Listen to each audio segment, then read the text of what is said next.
Viva pelo Espírito. Viva no Espírito. Porque em Gálatas, no capítulo 5, versículo 25, diz: se vivemos pelo Espírito, andemos também no Espírito. Não significa que você não vai mais falhar. Não significa que você não vai mais pecar. Não significa isso. Mas significa que você vai. O Espírito Santo vai te capacitar, o Espírito Santo vai te guiar, o Espírito Santo vai te usar para você viver de acordo com a vontade dele. Viver o compromisso de uma boa consciência para com Deus, de um coração ligado a Deus, de uma vida, irmãos, verdadeiramente morta para o pecado e viva para Cristo e unida a Cristo, porque é esse o desejo de Deus, essa é a vontade de Deus, como eu disse no início, como está em João, capítulo 6, versículo ali do 37 ao 40, 1 Pedro 2, 24 em diante, a partir do 19, na verdade, em diante. Então, a palavra do Senhor, a vontade do Senhor para mim e para a sua vida é para que eu e você viva livre da escravidão do pecado. E para isso é necessário que a gente obedeça a palavra do Senhor. E aqui a palavra do Senhor, em Salmos 32, continua dizendo, eu vou repetir o versículo de número 4 e 5. Pois dia e noite a tua mão pesava sobre mim, minhas forças foram se esgotando como em tempo de seca. Então reconheci diante de ti o meu pecado e não encobri as minhas culpas. Eu disse, confessarei as minhas transgressões ao Senhor e tu perdoaste a culpa do meu pecado. E aí olha o que diz o versículo 6. Portanto, que todos os que são fiéis orem a ti, enquanto podes ser encontrado.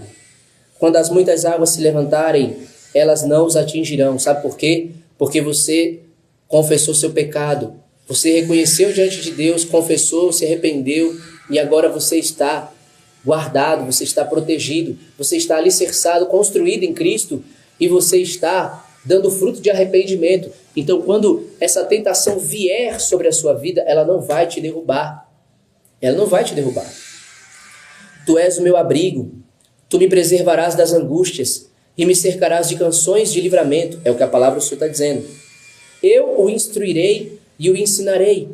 Olha, o versículo 7 diz que Deus é nosso abrigo, tu és o meu abrigo, tu me preservarás das angústias e me cercarás de canções de livramento. Sabe o que significa isso? Significa o fruto colhido da parte de Deus pelo perdão, pelo seu arrependimento.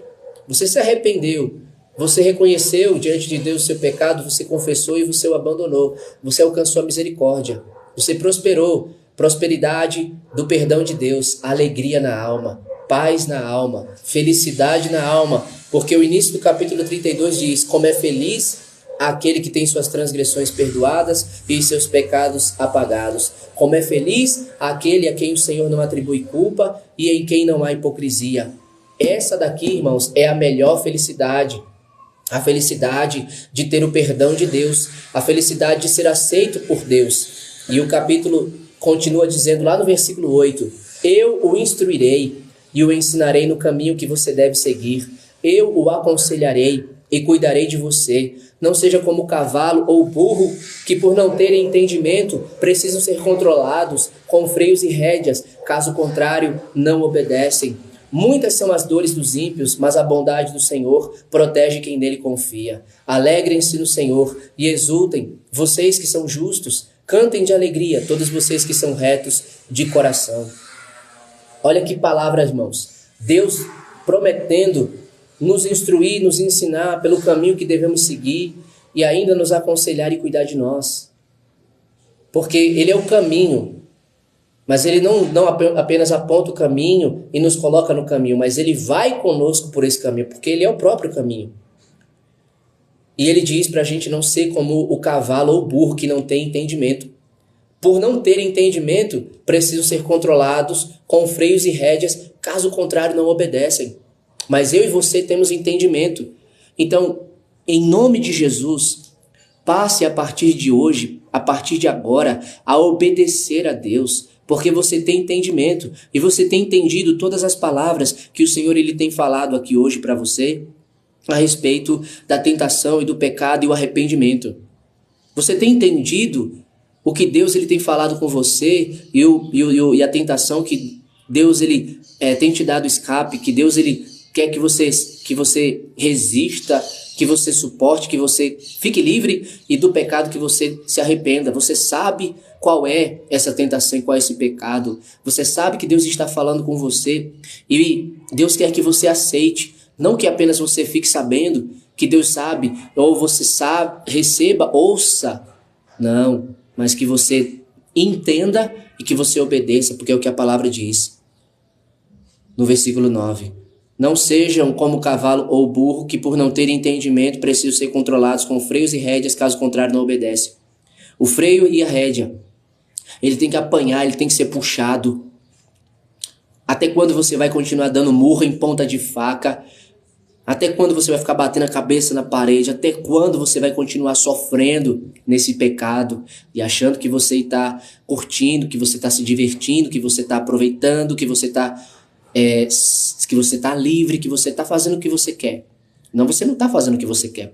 Até porque a gente não faz o que a gente quer. Ou a gente faz o que o pecado quer, ou a gente faz o que Deus quer.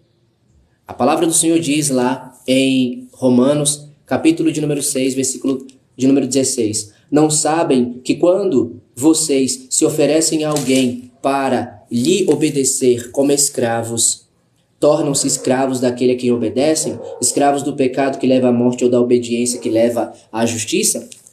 Vocês não sabem? Então aqui a palavra do Senhor está dizendo, está respondendo. Ou você, ou eu, ou nós obedecemos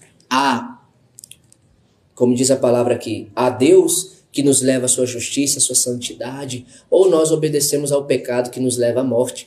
Para quem eu me submeto para obedecer, desse é que eu sou servo. Desse é que eu sou servo. E aqui a palavra diz, não sabem que quando vocês se oferecem a alguém para lhe obedecer como escravos, tornam-se escravos daquele a quem obedecem? Então a quem nós nos submetemos, nos sujeitamos para obedecer, é desse que nós somos os servos. Se eu me submeto para obedecer ao que o pecado está querendo, então é do pecado que eu sou um escravo. Se eu me submeto a Deus para fazer o que Deus está querendo, então é de Deus que eu sou o servo. E aqui a palavra diz, escravos do pecado que leva à morte ou da obediência que leva à justiça. Então seja um escravo da obediência. Seja um servo da obediência a Deus, porque é a obediência a Deus que nos leva à justiça, ou seja, que nos leva à santidade, que nos leva à vida, porque a palavra do Senhor diz, mas agora que vocês foram libertados do pecado e se tornaram escravos de Deus, o fruto que colhem leva à santidade e o seu fim é a vida eterna. Veja, duas coisas, a libertação do pecado e o ser feito escravo de Deus gera na nossa vida a santidade. E o fim dessa santidade, dessa vida de santidade, é a vida eterna. Porque em Hebreus capítulo 12, versículo 14, diz que nós temos que nos esforçar para sermos santos, porque sem santidade ninguém verá o Senhor. Porque Deus é santo. 1 Pedro capítulo 1, versículo 14 ao 15, a palavra do Senhor diz. E eu vou até ler aqui para compartilhar essa palavra com os irmãos. Olha só o que Deus fala na sua palavra. Portanto, estejam com a mente preparada, prontos para agir. Estejam alertas e ponham toda a esperança na graça que será dada a vocês quando Jesus Cristo for revelado. Como filhos obedientes, não se deixem amoldar pelos maus desejos de antigamente, quando viviam na ignorância. Mas, assim como é santo aquele que os chamou, sejam santos vocês também em tudo que fizerem, pois está escrito, sejam santos porque eu sou santo. Uma vez que vocês chamam Pai àquele que julga imparcialmente, veja só, uma vez que vocês chamam Pai àquele que julga imparcialmente as obras de cada um, portem-se com temor durante a jornada terrena de vocês. Imparcialmente significa igualmente, sem acepção, sem parcialidade, ou seja, sem preferencialismo. Deus ele julga com igualdade. E a palavra do Senhor aqui diz, uma vez que vocês chamam Pai àquele que julga imparcialmente as obras de cada um, portem-se com temor durante a jornada terrena de vocês. E voltando lá para Romanos capítulo 2, ele diz, Ou será que você despreza as riquezas da sua bondade, tolerância